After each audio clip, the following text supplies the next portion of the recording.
பால்வாடி பால்வாடி என்னடா படிக்கிற பால்வாடி பிள்ளைங்களுக்கு ஜாதி வாரியாக பிரிச்சிருக்காங்க. ஒருத்தன் பிற்படுத்தப்பட்டவர், மிகவும் பிற்படுத்தப்பட்டவர், பட்டியல் இனத்தவர், 2 பக்கத்துக்கு 2 பால்வாடியை வச்சு 2 பால்வாடி 2 சாப்பாடு. படிக்கிற பள்ளிக்கூடத்தில் இந்த ஜாதிக்காரன் இதில் படிக்கணும், இந்த ஜாதிக்காரன் இதில் படிக்கணும்னு உனக்கு உரிமை இருக்காடா? எல்லாரும் சமமாக தான்டா, அனைவருக்கும் கல்வி, அனைவருக்கும் மருத்துவம், அனைவருக்கும் நீர்னு சொல்லிக்கிட்டு இருக்கோம்.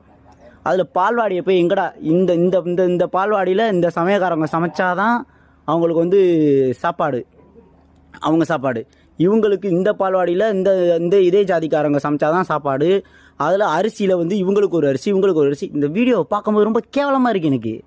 ஏன்னா படிக்கிற பச்சை குழந்தைங்கள்ட்ட நீ எப்படி சாதியை பிரித்து வச்சுருக்க?